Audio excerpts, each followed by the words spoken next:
Hello and welcome to the Tough Girl Podcast Extra. I'm your host, Sarah Williams. I'm absolutely delighted that you're here with me today. But before we start, I just thought I'd do a brief introduction and just tell you a little bit more about the Tough Girl Podcast Extra and why we're doing it. So I host the Tough Girl Podcast, which is when we have episodes coming out every Tuesday at 7 a.m. And I wanted to expand the content that I'm putting out there. And so one of the ways to do that was to go back and speak with previous guests who we've had on the podcast and catch up with them and see what they've been up to since we last spoke to them. And I spoke to Rennie McGregor, must have been in August last year. And Rennie's is a leading sports and eating disorder specialist. She's had over 15 years experience working in nutrition. She works with elite athletes and coaches and sports science team and provides nutritional strategies to enhance sports performance. This was one of the most popular episodes I've ever done.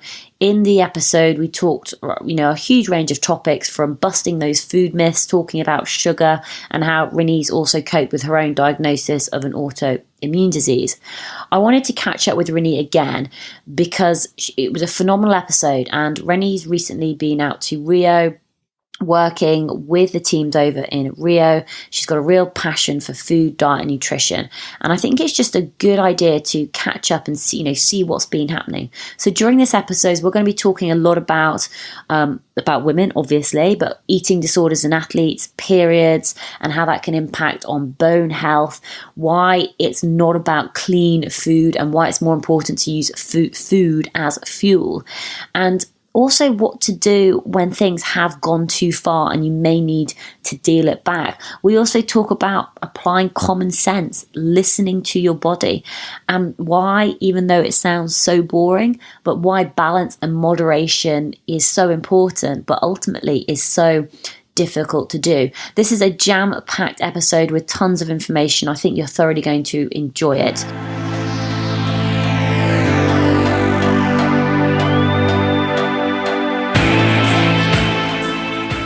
Hi, Rennie.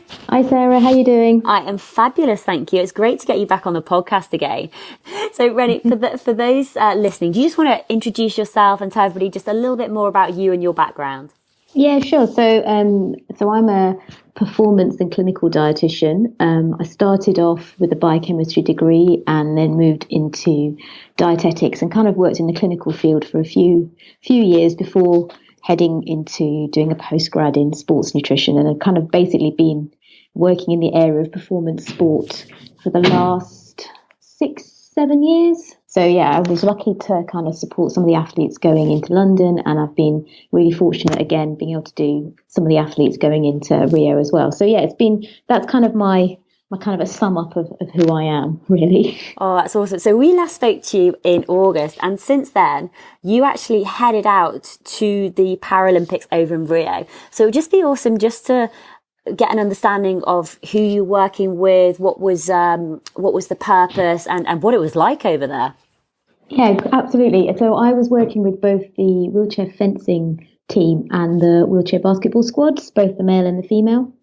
So it was quite a tall order going out there and kind of looking after everybody. But I was really, really honoured to be asked to go out because they don't often take nutritionists out with them. It's often physios and medics, and so it was really nice to be asked to go out. And I think we're asking kind of the sports science staff and the PDs why they wanted me to go out. A lot of it was because actually, particularly the women's basketball squad and the fencing team are quite young, and so in terms of it was their sort of first away games. For some of them, it was their first games, full stop, and the first away games. And there are so many distractions when you go to a games. It's really, really hard to put it into context because you kind of all think it's amazing, and it is, but actually it is just a bit, you sort of walk into the village or you walk into the Olympic Park and you kind of head spinning a little bit because you kind of can't believe you're there. And that's as a member of staff. So as you can imagine as an athlete going into that environment thinking, oh my goodness, this is what I've been working for and I'm going to compete. And, and then there's all the distractions around the food choices and your training schedule alongside your competition schedule, meeting all the different Paralympians that you've seen on telly maybe 4 years previously and thinking, oh, I'm sharing an apartment block with them now, and I might even be sharing a flat with them. So yeah, it was kind of the PDs decided it would be really useful for me to go out and kind of support the younger athletes and make sure that they could maintain their energy levels. And the other thing is that it was really hot. It was really, really warm in Rio, and with some of the disability conditions, hydration is quite a difficult one to kind of to control. And there's aspects of sort of like being able to monitor exactly how hydrated and dehydrated someone is, and how to act on that without it causing any problems, particularly if they're individuals that need to be catheterized and things like that. So there's lots of things to consider, and I think that's why I think particularly in disability sport, it's quite useful to go out as a dietitian with a bit of clinical background as well. So yeah, that's why I was out there, and it was absolutely an amazing experience. One that you sort of think, wow, okay, very surreal. Like, kind of, it took until I got back actually to believe that I'd been out there, if that makes sense. And people say, oh, what did you do? What did you do? And I basically did spend the time with the athletes, just making sure that when we went to the food hall, they understood what kind of food they needed based on their training and competition schedule for that day. It was really difficult. So although we had planned lots of things and we had loads of contingency plans in terms of what to eat, how to eat, what choices there would be, because we'd been sent the menus previously, actually when we got there, the quality of the food was quite poor, if I'm honest. And that made it very, very hard, because you had some athletes who were going, well, I'm not going to eat that.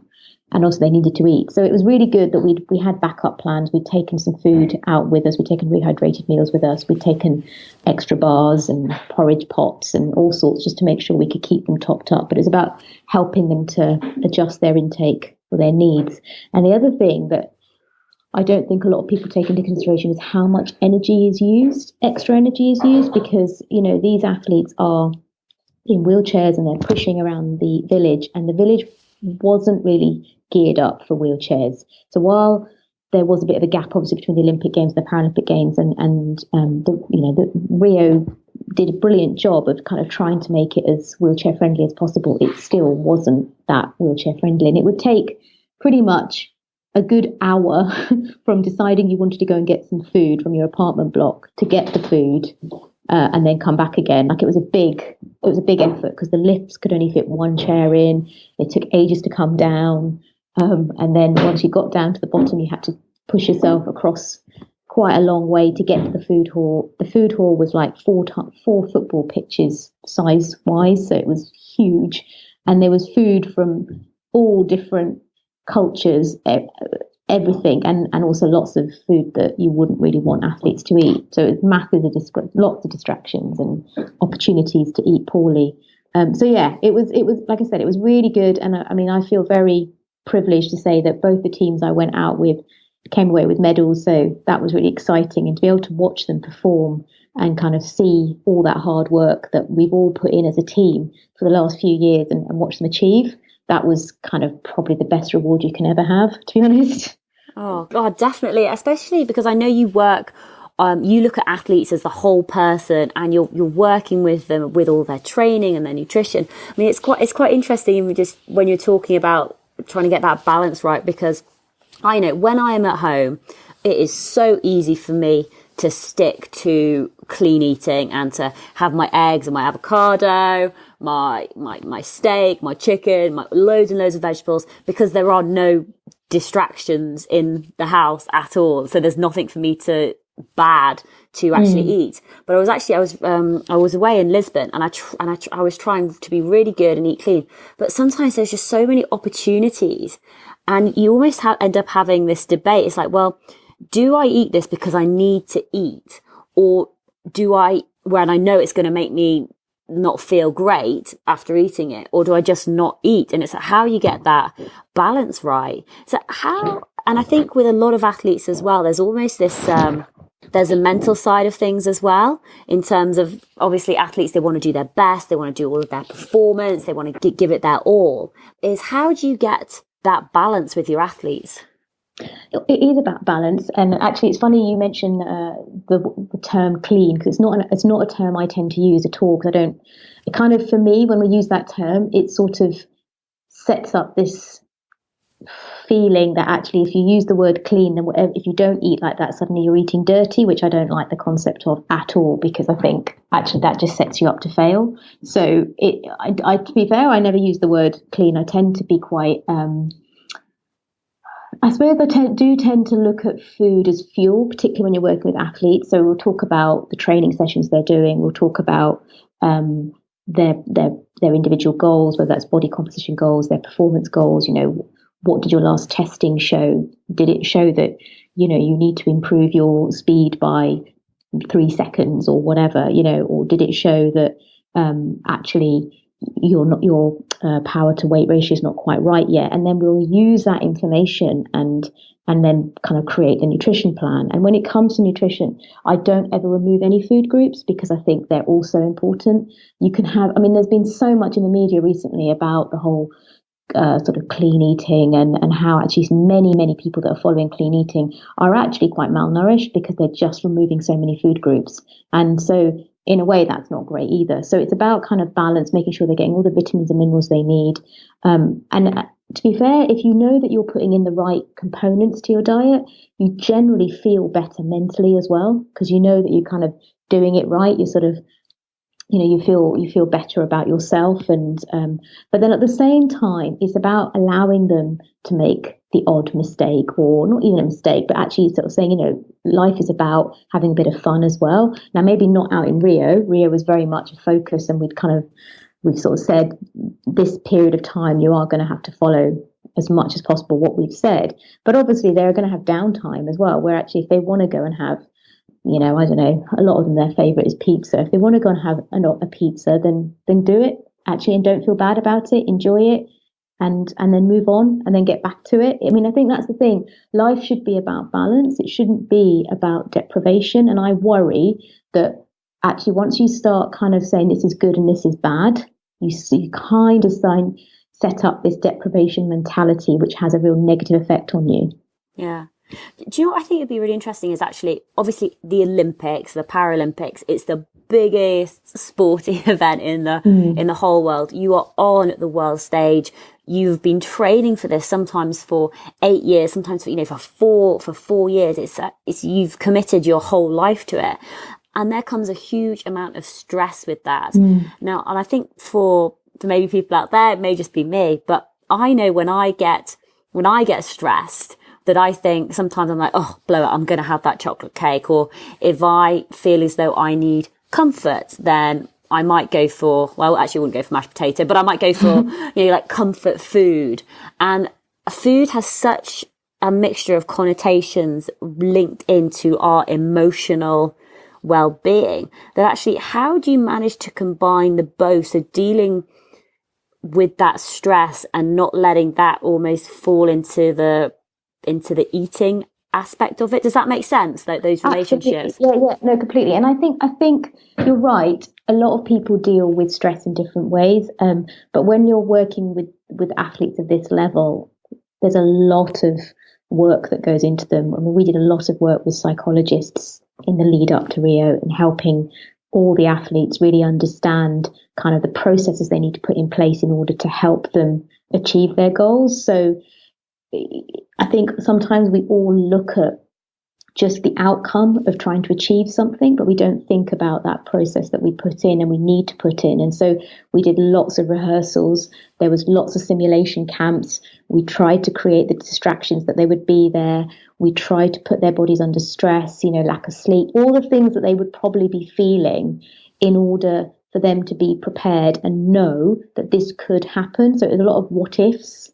And I think that then builds their emotional resilience. And actually, you know, there's been some studies that have shown that sort of the top athletes in the world have a really, really high mental toughness. And also that fits in well with this podcast, to be fair. So, you know, and I think that's it. It's about making sure that you start that at quite a young age, building this emotional resilience. I was talking to my teenage daughter earlier. Actually, we were just driving back from netball. And she was sort of talking about some of her teammates. And I said, you know, it's really important to start having that emotional intelligence to know what to say to others rather than kind of picking on someone and saying, you didn't do that right, or you did that right, or whatever. But also building that emotional resilience, because we know that in sport, in order to achieve, you have to kind of fail, because that's only how you learn. So being fearful of failure is actually probably a negative place to be, but actually accepting that on occasions you might have to fail in order to see what you've done wrong so you can improve. That's the most important thing to learn.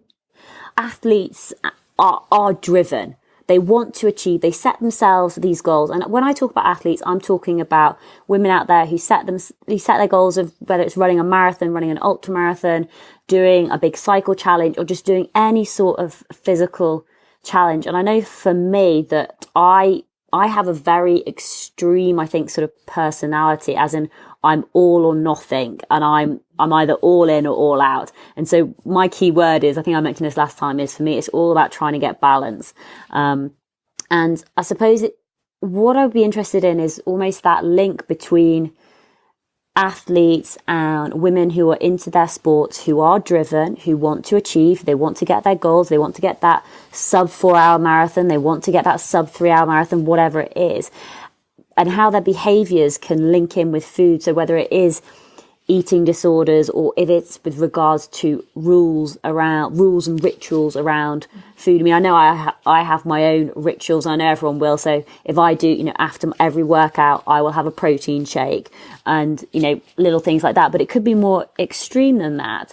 And I was just wondering, yeah, I'm losing my thread of thought, but yeah, no, absolutely. And I think it's a really, really interesting and important thing to bring up. And I was doing a presentation just last week, actually, at a conference in Leeds, and I was discussing this actual topic, that how we know that most athletes have something, have this extreme behavior. That's kind of what you would term it as. So whether that's somebody who's trying to climb a mountain, or whether that's an Olympic athlete or whatever, even someone like you said who's trying to get a sub 4-hour marathon, that big determination to achieve something. And I guess there's degrees of extreme behavior. So you have those that will do anything to achieve that. So they'll give up practically aspects of their life to do it, or they might even put their lives in danger to do it. So if you think about someone who maybe might have altitude sickness but would still keep pushing to get up a mountain, or might get frostbite and still keep pushing to get up a mountain,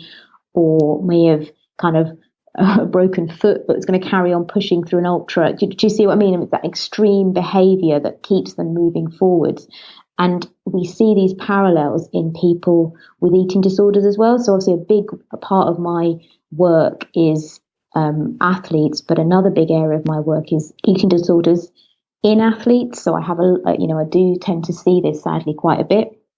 And the issue obviously with an eating disorder is that it's such an extreme behavior, in that it actually is life-threatening in certain cases, because it's about pushing and pushing and pushing and trying to achieve this perfection that we know doesn't actually exist, and not knowing where their limits are, because there isn't any limits for them as far as they're concerned. They'll keep on pushing because they have this very, very strict and strong, powerful, hypercritical voice inside them that is telling them that they're not good enough, and they've got to keep trying harder and keep trying harder and keep trying harder, but nothing's ever good enough. And that's where, unfortunately, you can end up down this road of an eating disorder, and it's a very complicated mental illness, and it's not just about food. It's, the food is just a kind of the way they express it. So for example, you might have somebody that is really, really unhappy in themselves, and they just don't like who they are because of whatever experience they've had as a youngster, adult, whatever stage they are in life. And the problem with that is that they never see themselves in a positive light. And so they don't feel they're worthy of being looked after. They don't feel they're worthy of nourishing their bodies, and they just keep punishing themselves instead. So they restrict.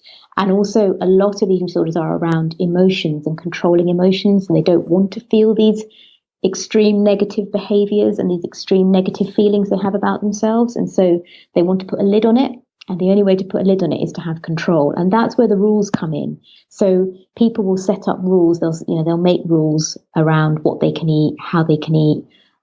They can only do this if they can only eat if they've done this, and so on and so on. And these rules help to keep them safe.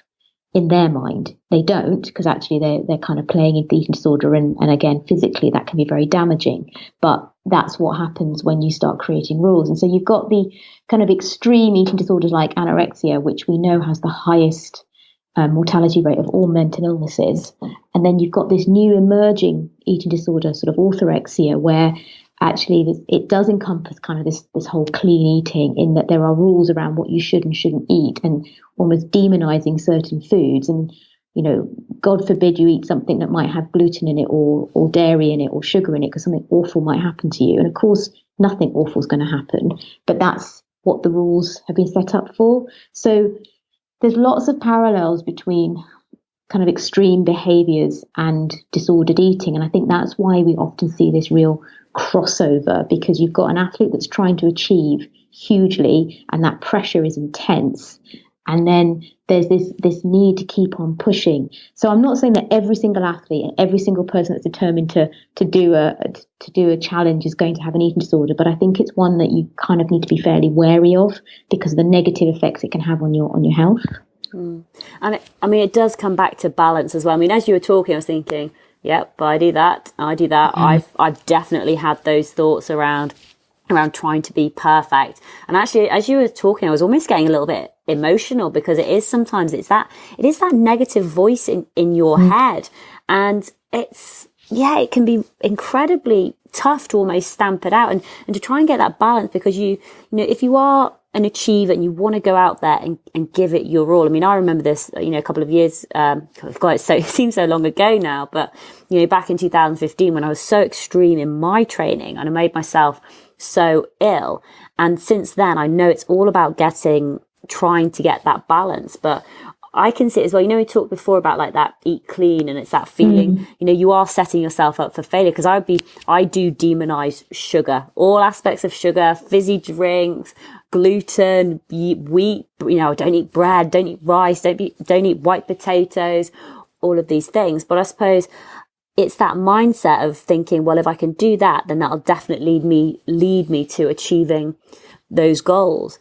And I don't know if it's something particularly prevalent in women, because, I don't even know if this is true, but, women are seen to be the more emotional creatures, or whether that's just society and the fact that women are allowed to show their emotions, whereas for men, it's not necessarily encouraged. For women with that extreme behavior, I mean, I suppose what I want to go on to is periods, basically, because I lost my period for about 2 months when I was doing my extreme training, but it can have really negative consequences, and periods, hormones, menstrual cycles. Could you maybe just expand on those sort of aspects and how that links in for women and their training? Yeah, no, absolutely. So, I mean, if your periods stop for no apparent reason, then there's usually a reason, obviously. And the first thing would be is that there probably isn't enough energy in the tank. So the first thing you'd have to look at is energy balance. So, if you suddenly increase your training massively, you've maybe started to restrict your intake, or maybe you haven't restricted your intake, you just haven't increased it to meet your training demands, that will mean that the body will always preferentiate locomotion over anything else. It won't see anything else as important. So it will just shut down reproduction. It'll be like, well, there's no energy here, can't do that. Let's just shut it down. So the first thing will be the energy availability. And you don't necessarily have to lose weight for this. I think that's a real misconception, that you have to have lost a certain amount of body weight in order for your periods to stop. You don't. It can just be the energy availability. Similarly, when you cut carbs out and you cut carbs too low, that has a real negative effect on your hormonal cycle. So what it does is it prevents your hypothalamus from producing luteinizing hormone. So then you don't have that signal for your menstrual cycle to be working efficiently.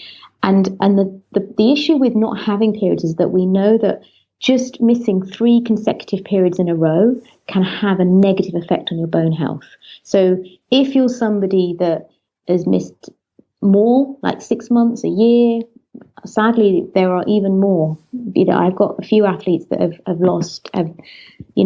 not had periods for several years.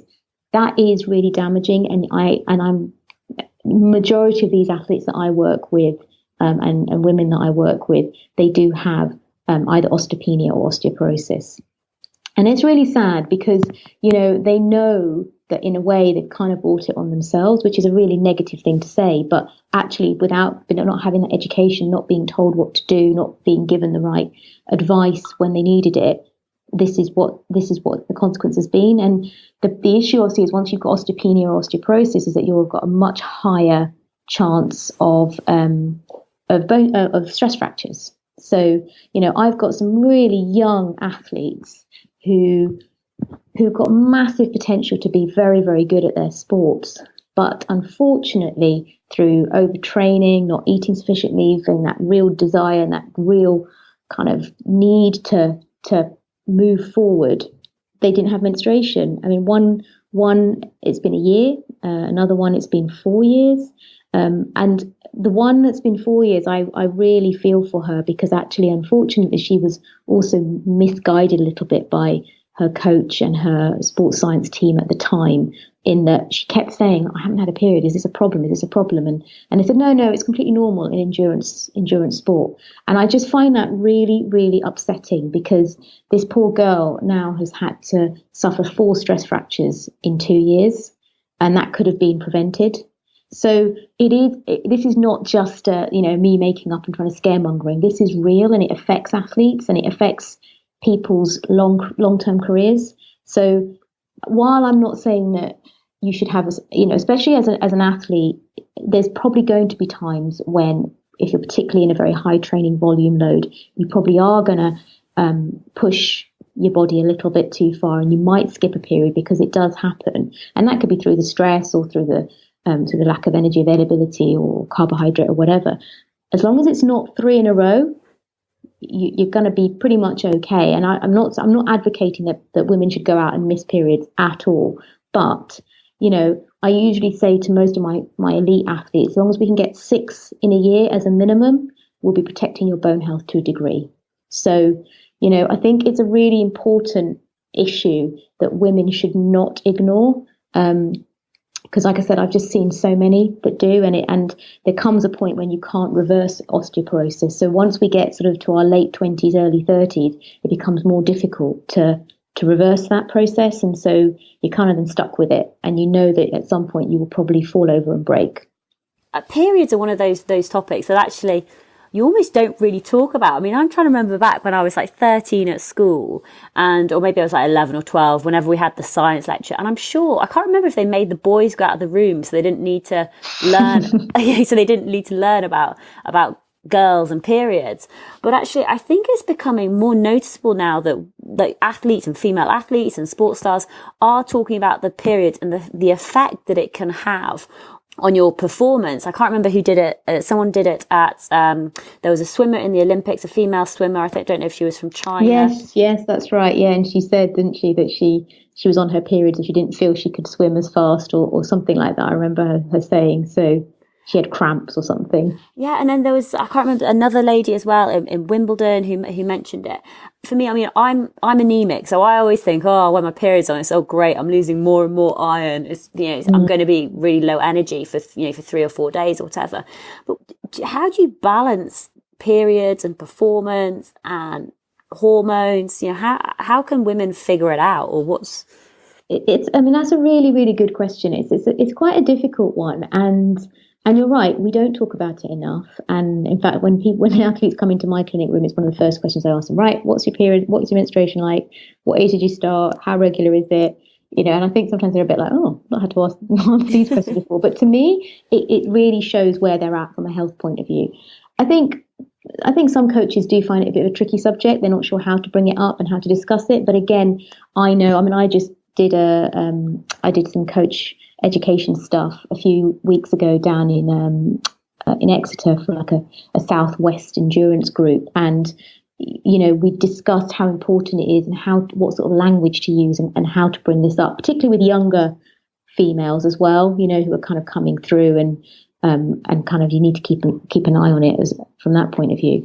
I guess the other thing is that people don't realize that your menstrual cycle, so what the hormonal changes that occur actually also affect what energy substrate you use. So at certain points in the cycle, when your estrogen is starting to rise, you tend to actually be able to cope with a lot more fat for fuel. So you can get away with less carbohydrate during that time, and your body will still work quite efficiently. And then at other times when estrogen is starting to fall again, and you're kind of coming up to the point of when your period is due, you actually do have a massive need for carbohydrate. That's when the body really needs to use carbohydrate for fuel, and that's why we have those cravings. That's why so many of us will only want to eat stodge before our periods, or want to have chocolate for our periods, because the body actually is physically demanding sugar.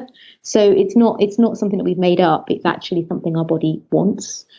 And also that can have an effect in terms of if you've got a race and you know that your period's due, that obviously is going to have an effect. And it's really difficult, because how do you manage that? I mean, I know a lot of the elite athletes I work with, a lot of them do use the pill, because actually it's one way of controlling it, and one way of kind of still protecting your bones and being able to kind of, I guess, manipulate your cycle and your hormones a little bit more.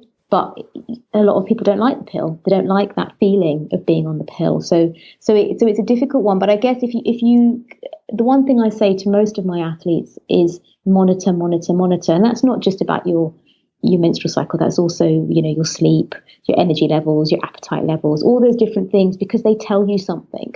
And so if you're keeping a log of your menstruation as well, you can start to almost see the peaks and troughs of your mood, your energy levels, your appetite, and you'll be able to kind of gauge when you need what, because everybody's cycle is slightly different. So it's very difficult to say that on day 14 you are going to need this, on day 22 you're going to need this, because we're all slightly different.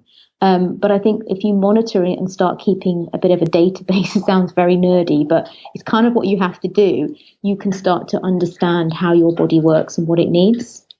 But it's definitely, I think it's actually much more common over in Europe for women to keep records of their periods. And I know there's lots of apps at the moment where you can track all your periods. I mean, I know for me, you talked about cravings.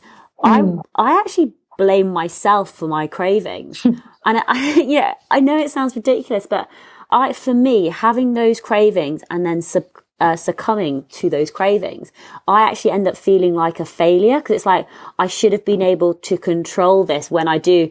For me, it's the sugar, it's the chocolate, it's anything sweet around my period. I just want to rip somebody's head off, basically. To get it. It's just so intense. But you do, well, I suppose we've talked about it before. It's that feeling, for me, it's that feeling of failure because I've succumbed, but actually it comes back to balance, doesn't it? It's what your body needs at that time. Absolutely. And I notice it myself. I'm definitely more hungry in the few days, leading up to my period. And I'm also definitely wanting more kind of carbohydrate-y type foods. That's when I want chocolate more. Not that I'd ever deprive myself of chocolate, but that's probably when I really notice that if I don't have it, I'm quite grumpy. So it is one of those things that you sort of become attuned to. And I never beat myself up about it, because I kind of know actually over the course of the month, it all balances out. And actually, I'm not worried. So it is, again, like you said, it's about having that kind of, I guess, actually what it is, it's about having that real faith in your body. My friend, Emma Woolf, she wrote a book earlier this year called Positively Primal. And it was all about going back to your primal instinct, like listening to your mind and your body. And I really, really, really believe that if we all listened to our bodies rather than trying to fight them all the time, we'd actually all be in a much happier place, because we'd be able to know our bodies tend to tell us what we need. If you think about young children, before we start dictating really what they should eat, they tend to have an instinct of, no, I remember my daughters, they'd go through phases of just eating carbs and nothing else. And then weeks of just eating cheese and nothing else. And no matter what I did, it was just, no, I want cheese, I want cheese, I want cheese.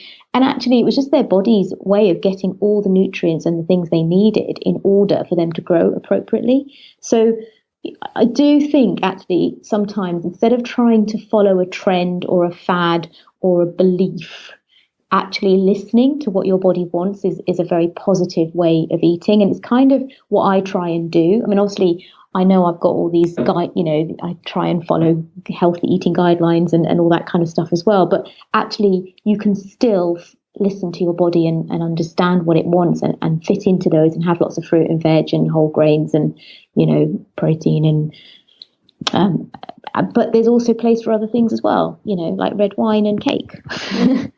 I think it's really, listening to your body, it sounds so simple. And I think it's almost this path, this wider thing, which is about being mindful, living in the moment. And I think as a human race, I think we're almost like losing this ability to listen to ourselves. And we've almost been shutting our body down so much. So we have a headache, we take paracetamol, we've got a bad back, we'll take a cortisol shot, and we don't actually listen anymore, and we almost like lost that power. But I think, listening to you talk, it does just remind you the body is an amazing machine. I was just interested to go back. We talked about you mentioned about the pill and hormones, and a lot of women will merge their pill packets together and try and sort of control that. Are there pros and cons to that? I'm sure I've got friends actually who just don't have periods anymore. They're just constantly on the pill, merging it together. And I can't remember, now this could be completely made up and I may have just heard this somewhere, but I heard somewhere that actually it's almost better to have less periods, because if you went back, 70, 80, 100 years ago, you'd have children. So you'd be pregnant for like 9 months, then you'd have your next child. So actually you wouldn't end up having as many periods as we have these days, because women are obviously not getting pregnant at such a young age, but many people are leaving it till their 30s. So they're having 15, 20 years of periods with no babies. Does that make sense? It does make sense. I don't know the answer to that one, if I'm honest. I don't know if that's true or not. I think to answer your previous question around constantly taking the pill, I think from a medical point of view, that's not often encouraged. At the end of the day, if we're thinking about how wonderful our bodies are and kind of what they're trying to do, the body does need to kind of get rid of the buildup that's occurring in the uterus. So kind of actually constantly trying to stop that from happening, I'm not sure what a positive input that could be. So it's not something I actively would suggest people do at all. And I think it's one of those ones that you really should go and talk to a doctor about it, because it's not probably my area of expertise. But I know I've got some good female sports physicians who I work with, and actually some of them are actually also pretty anti-female athletes going on the pill as a way of protection for bone health and stuff, because it does mask what's really going on. And actually I think if someone isn't having a period and that's why they're put on the pill, then you kind of have to ask the question why, not accept it and go, oh, there you go. You have to ask the question why, because there's something wrong, there's an imbalance going on. And yeah, we're going back to that same kind of phrase of balance, but it is about balance. It is about being mindful. I think I can't remember I don't know how you say it, but there's this sort of new sort of Norwegian way of thinking. Is it called Heige or something like that everybody's starting to embrace now? And it's about actually self-compassion and actually giving yourself a cushion and giving yourself a chance to restore and recuperate. And I think while I'm a very ambitious person like yourself, I'm very focused and I like to achieve and I like to do things, and I push myself to my limit. There's no doubt about it. And sometimes that's a work thing and sometimes that is a physical challenge, depending on where I'm at.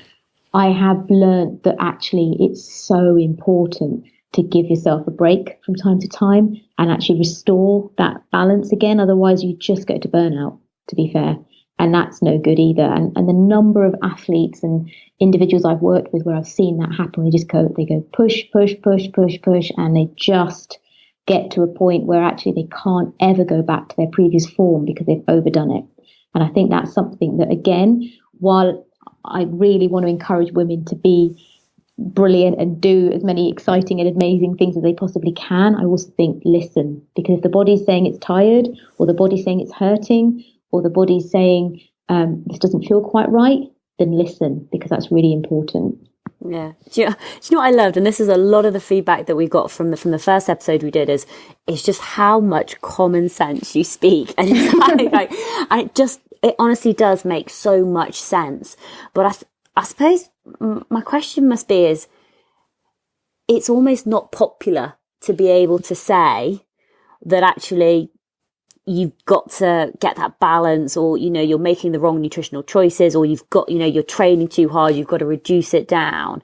And how do you tell athletes that actually they are making the wrong choices, they are training too hard, so that they're doing, I don't even want to use the word wrong, but you know, they're doing more harm than good, but they don't necessarily want to listen to you. They'd rather listen to the person who is telling them, no, keep on training. Oh, it doesn't matter about your period. It'll be fine. How does that work? Do you know what? I don't know how it works. I've been very fortunate that most people I've worked with have gone, yeah, you're right. And I don't know what I do, but I think it's just that common sense. And sometimes somebody's waiting to be told. Yeah. So they've often got to that point where actually they need somebody to tell them what to do. It's really interesting what you were saying about it not being particularly exciting, this whole balance thing, because actually a few weeks ago I presented at Cheltenham Literature Festival, and I was asked actually to be on the nutrition panel for the clean eating debate.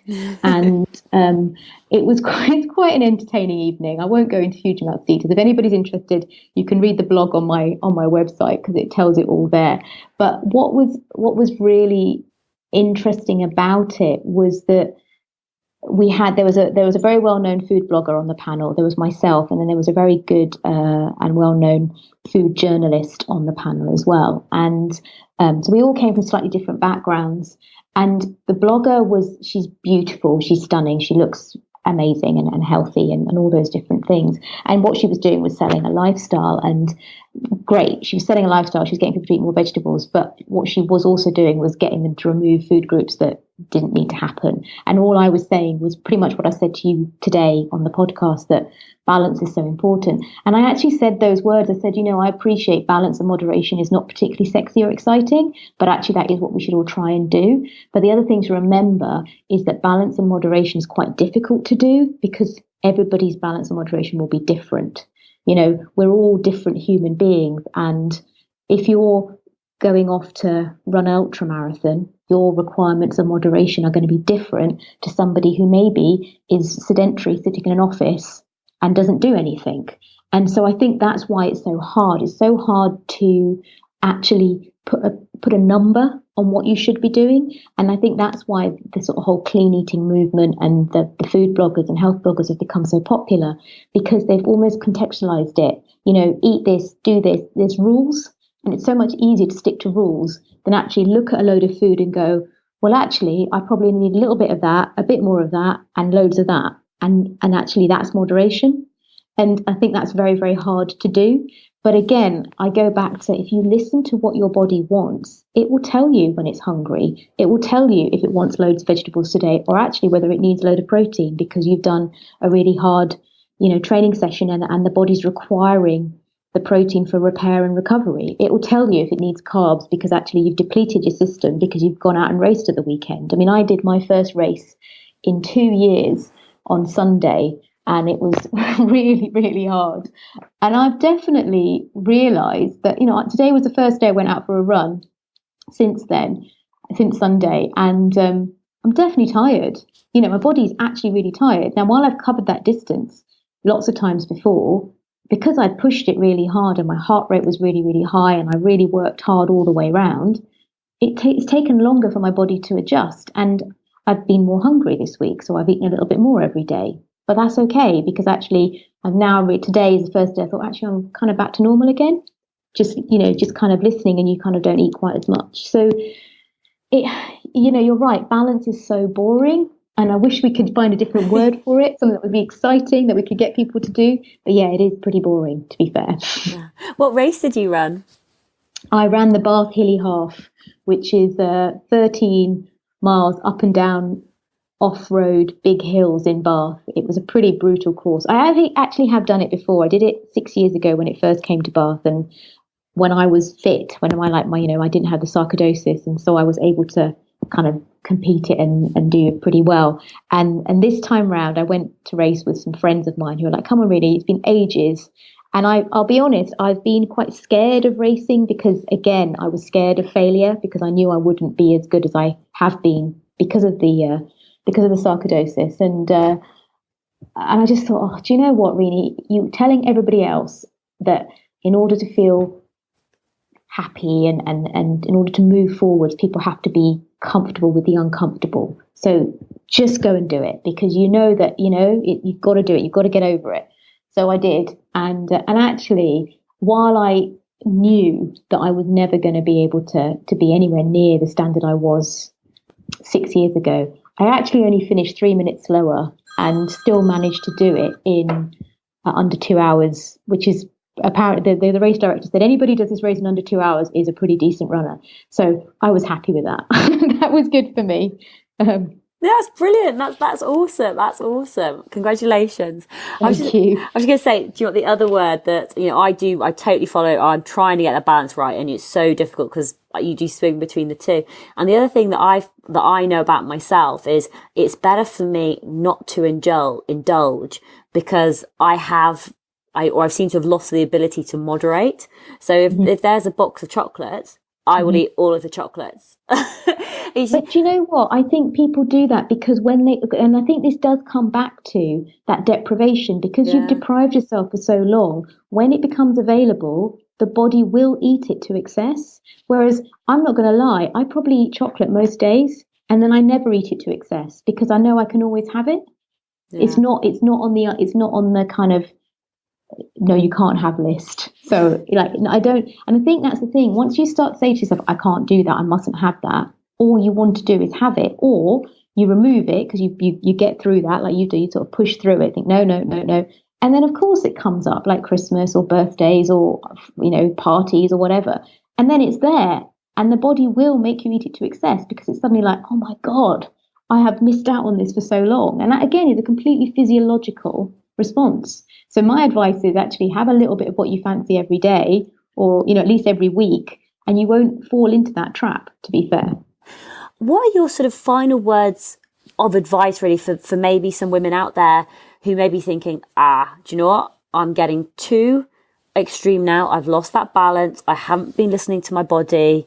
And actually I maybe need to dial it back a bit, or I need to really think about this a little bit more. What sort of, what are a few words of advice or a few strategies that maybe they could think of?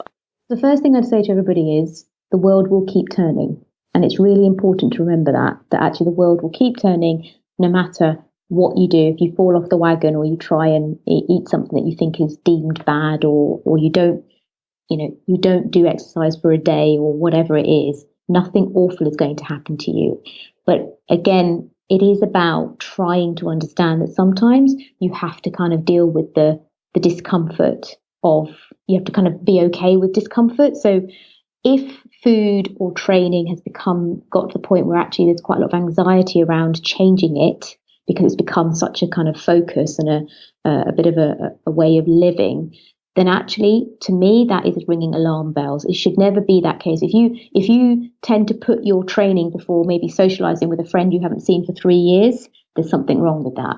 And you need to kind of address that. And I think you can try and do it on your own, but it depends how far it's gone. And if it's gone to the point where actually you really are struggling and it makes you feel very, very uncomfortable and you don't know how to handle it, then I would suggest it's definitely worth trying to seek some help, whether that's sort of counselling or whether that's going to a GP. If it's a food related thing, then actually obviously try and find somebody who can help you from a food point of view. So, a dietitian would be probably your best bet in that respect. But I guess my last few words it is about actually being kind to yourself. So while it's amazing to achieve things, if you're not kind to yourself, if you don't stop and take stock of the fact that you've achieved something amazing already and actually give it some time before you do something else amazing and let your body recover, you're not going to be able to keep on improving and increasing and progressing. And I think it is just kind of actually take a bit of time to be kind and kind of almost be your own cushion. I mean, somebody said that to me recently. They're like, Rennie, you just need to be a cushion for a bit. And I just thought that was brilliant. I was like, yeah, it's true. Actually, I could do with just being a cushion to myself for a few days because I've just kind of been non-stop with work since I've come back from Rio. And I was thinking, yeah, I need to take a couple of days out and just relax and read some books and not put so much pressure on myself. So they would be my words of advice. very wise words. Be kind to yourself. So everybody listening, please, please, please be kind to yourself. I sound like Ellen from the Ellen Show. But Rennie, thank you so much for coming on the Tough Girl podcast again, and just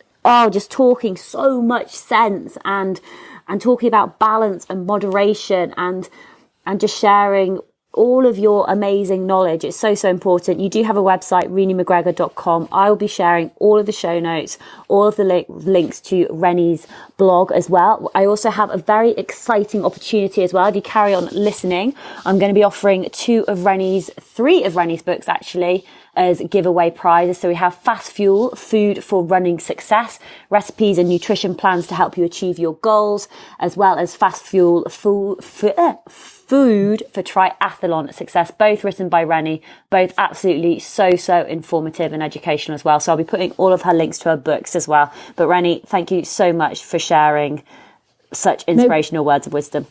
No problem at all. It's lovely to be asked back again. And I hope people just take a little bit of notice of some of the things we've said, particularly if they're in a bit of a rut. It's definitely worth fighting for, because life is a bit short otherwise. So kind of take some stock. Absolutely.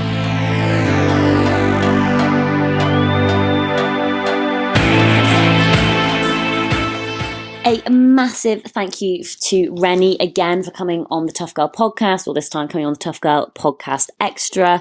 What an absolutely awesome episode. I really hope you found it useful. If you did, please do send me a tweet at _tough_girl and just let me know what you thought. Now, all of the show notes and all of the links will be available at toughgirlchallenges.com. That's my main website.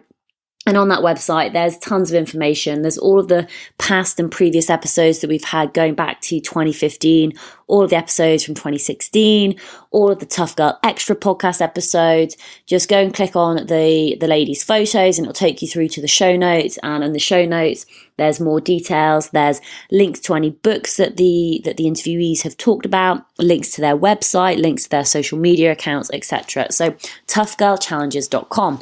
Now, it is the 1st of December, and finally, I think we are allowed to start getting into that Christmassy mood. Now, Renee has actually she's written a few books actually, but she's got 2 new books out at the moment. One is called Fast Fuel, Food for Running Success, and the other is called Fast Fuel, Food for Triathlon Success. Now, I've actually got 6 copies of these books, and I want to give them away to you guys, the listeners of the Tough Girl podcast. And I want you to be able to win them. I think they are amazing books. So massive thank you to Rennie for providing the books. So to win them, I'm going to keep it really, really simple.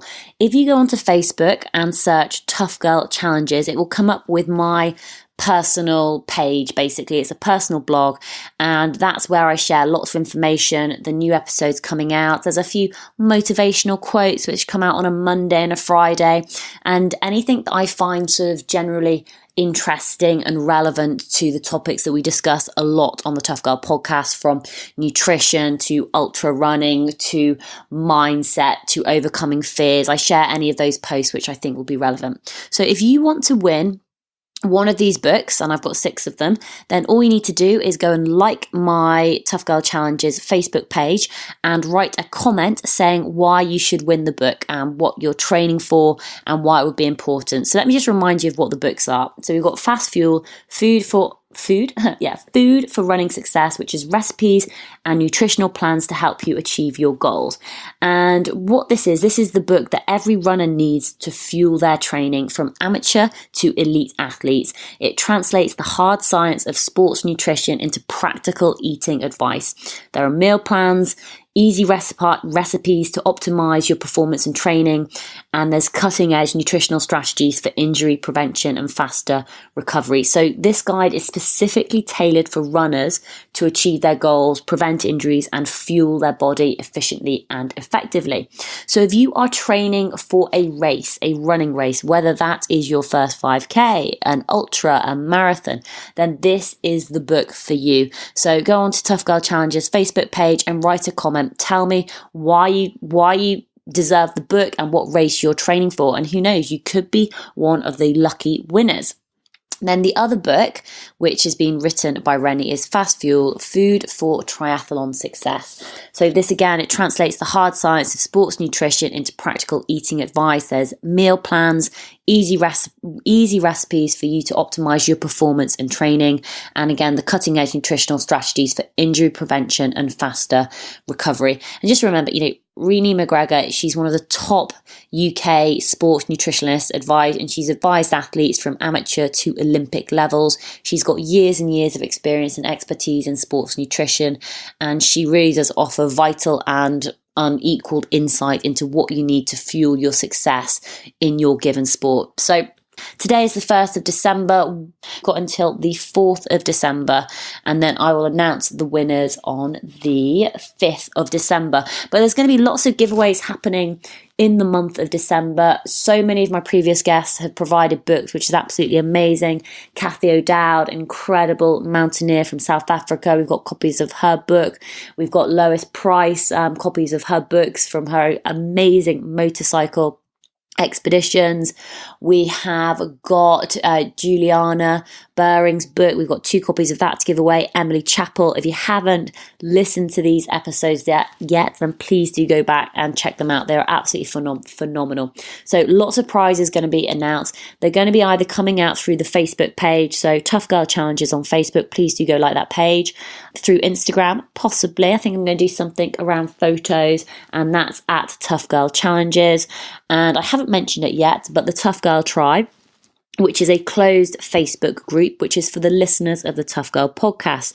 So if you listen to the Tough Girl podcast and you're based somewhere in the world where maybe you're a little bit isolated, or people just don't quite get you and they don't understand why you're passionate, why you're driven, why you want to put yourself in those uncomfortable situations, why you want to challenge yourself both mentally and physically by doing. And it could be extreme sports or not. So whether it's ultra running or cycling or kayaking or swimming or triathlons, whatever it is that you're passionate about and whatever it is that you want to go and do, if you feel very isolated and feel as though you don't get the support, or people look at you funny and like, oh, she's the crazy one, then come and join the closed Facebook group, because it's all about mindset. It's all about support. It's all about encouragement. And it's all about just sharing the knowledge that we have. And there is so much knowledge in the Facebook group. It absolutely blows my mind when questions are answered. And it's a really, really supportive place to be. So come and check it out and come and get that support. Now, I could not do this podcast and this Tough Girl Podcast Extra without my supporters and my patrons, who are absolutely amazing. And it cost me money to produce all of this content, not only in terms of hosting, the media hosting, running the website, my time involved to interview these women to get these podcasts out there. And so financial contributions do actually make a real difference in my life. And through Patron, I can actually start to earn some sort of income and some revenue, which comes in every single month and makes a big difference. And I'm not asking for huge sums of money. Just if you find that this adds value to your life and you feel as though, every Tuesday or every Thursday you're listening to the Tough Girl podcast, or you're saving them up for the long runs at the weekend or the long rides at the weekend, and you feel as though you're getting real value from it, then please do consider donating a small amount of money, whether that is $2 a month, $5 a month, $10 a month, whatever you can afford. It really does add up, because if every listener donated $2, it would make such a massive difference, and it would just allow me to produce more of this amazing content. It would allow me to produce more blog posts, provide more information, and just really increase the amount of female role models out there in the media. At the moment, I'm limited by my time and the fact that it's only me and I do everything. So I designed the website, everything that is there, I did. Everything that has been written by me.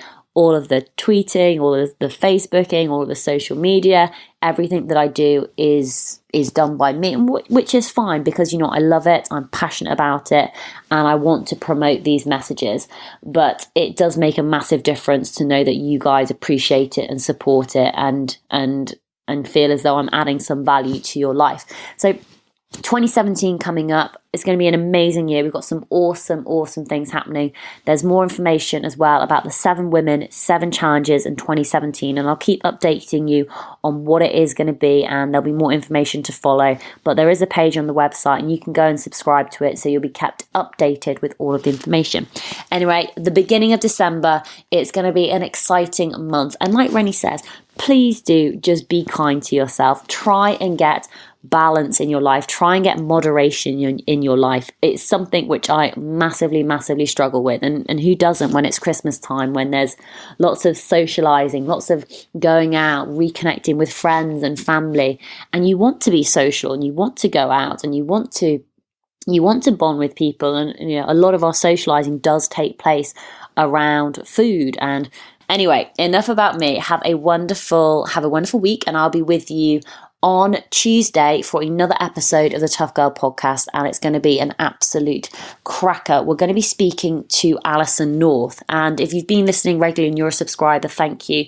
We actually spoke to Alison's daughter, Lorna North from Queen of the Mile, and she's done lots of running races, she's done lots of cycling, lots of endurance events. She's got a great blog, great website, and she came on and shared her story on the podcast, which is amazing. So please do go take a listen to it. And she also mentioned her mum, who she'd run a few ultras with. And I heard about it. I was like, oh my God, your mum sounds amazing. She's in her 60s. She's 66 years old. She hadn't done any running. And so I decided to get Alison on to hear more about her running journey and how she went from doing no sports and from running a 5K to running her first ultra 100-kilometer race to the Stones. And it's just phenomenal. It's a really great story, especially for women who are thinking, I'm too old, I can't do that. You can do that. You absolutely can. Age is but a number. So we're going to have Alison North coming on the Tough Girl podcast, and that's going to be absolutely awesome, basically. So her episode will be coming out on Tuesday, the 6th of December. So make sure that you have hit that subscribe button. And as always, I always ask this of you, but please, your little mini challenge for today is to tell one person about the Tough Girl podcast, one episode that has particularly inspired you, or tweet about it. Tweet about an episode that you've enjoyed. If you've got a blog, write about it. Share these amazing stories and help to promote this message of motivation and inspiration. Have a wonderful day, everybody, and I'll look forward to catching up with you soon. All right, take care. Lots of love. Bye.